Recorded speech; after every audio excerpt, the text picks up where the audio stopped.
Ingat. Aray ko. Sa mapagpalang araw po sa inyong lahat. Ngayon po dumating na po ang family ni Kuya Jus Bantido na nagmula pa sa Nueva Ecija. Nandito po sila ngayon sa Tayabas, Component City Police Station sa atin.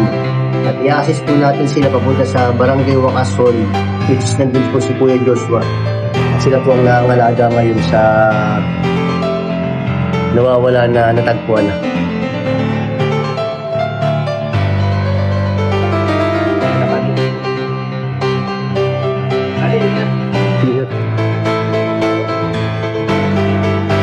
Na, ito na sila guys. Oh.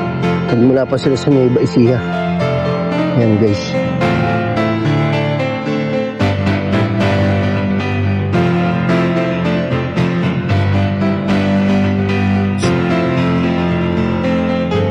Magandang araw po kayo nga po ba?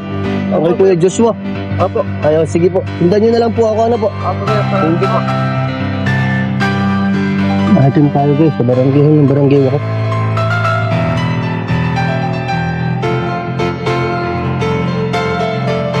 Ano ko? Ano mo? Nari po, kapitan ng barangay Wakas. Ang aking relax sa bidyag. Ito po. Ay, morning!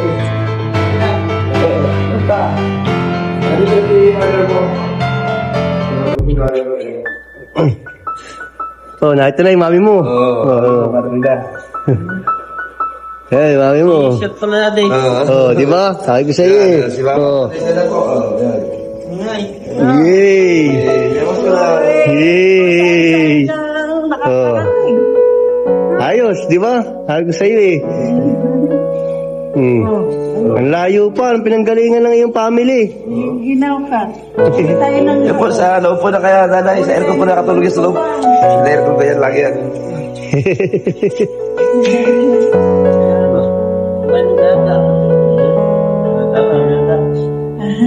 Kasi paggabi po. Eh, may sila po ba kayo dito, sir? Kapatid po, ikaw. Kapatid, oh. Ayos. Ikaw pa, may kasa, nahanapin ka namin. Ayos ano, di ba? Talaga. Tama ko naman, sir. Sir po yan. Ayan. Kilala ko. Yung palaw, hindi mo na ako kilala. Hinihintay batiin mo.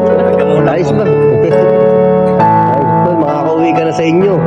Diba, ang dami nakabang sa'yo na makauwi ka na. From Nueva Ecija ka pa. Nagmula sa Bubay, ito na wala, sa Bicol pa. Bicol. Or dito na rin sa Quezon talaga. Yun kasi ang kwento na po ay ano, siya ay inanak ay parang ihatid yata siya sa Nueva Ecija kaso lang po ay siyempre bumaba. Ano ba, bus ang nasakyan? Oo.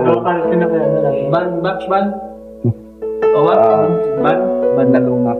Banluma? Oo. Ban. Inanak, siya po ay nakita na aking kagawa si Sheila de Luna. Doon sa tindahan niya. Sa may Olab School, which is sakop ng Barangay Wakas, ano? Yes po. Ngayon po, ako po ay nag-rasyon ng tubig sa Wakas. Hinahanap pa ako ng aking kagawan. Si Sheila. Ay hindi niya kumat-kumat. Pero hindi talaga niya ako. Dumating at ang alas 10 ng gabi na. Kasi marami kasi po. Nag-rasyon ng tubig. Nagulat na ako sa aking cup. Meron po rito tayong kababayan. Kababayan natin na nakita ko sa aming tindahan na siya po taga-Nueva Ecija. Sige. Ating dali sa barangay at ating pwede. Ang ginawa natin po ay talagang dito. Hindi naman tayo magkano. Hindi pwede sa lang sa kailangan ng kapatid. Ngayon po, time check tayo for 18 ng umaga. Oo po, ito. February 11. Ito turnover na po namin sa family niya, sa kanyang mami, mga kasama. Si Kuya Joshua. Joshua. O aka Owa, ano po? Tawag ninyo. Oo, si Owa. Ay makakauwi nga po siya sa Nueva Ecija. Pinakaya naman po ng tama, bagay ng damit at nilalamig nga daw po. binigyan ko ng tulugan po. Pinairko ng isa sa loob.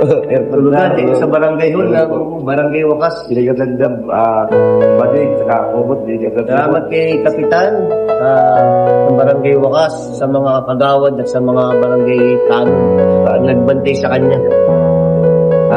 Sa ilalim po ng kapulisan, Police Lieutenant Elizabeth Capistrano.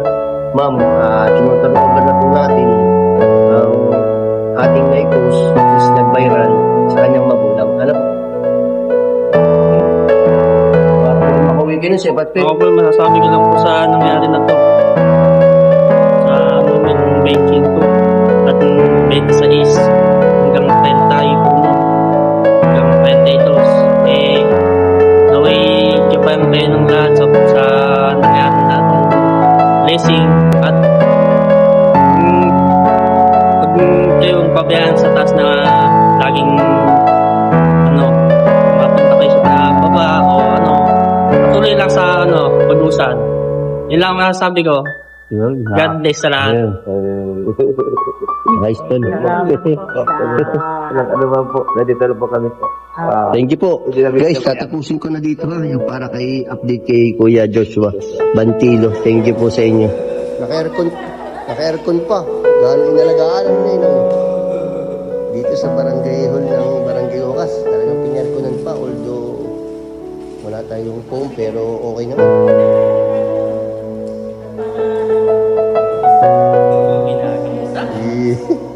Coco Martin.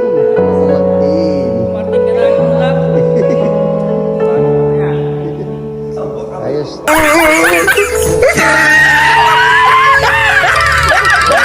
Don't forget to like, follow, and share.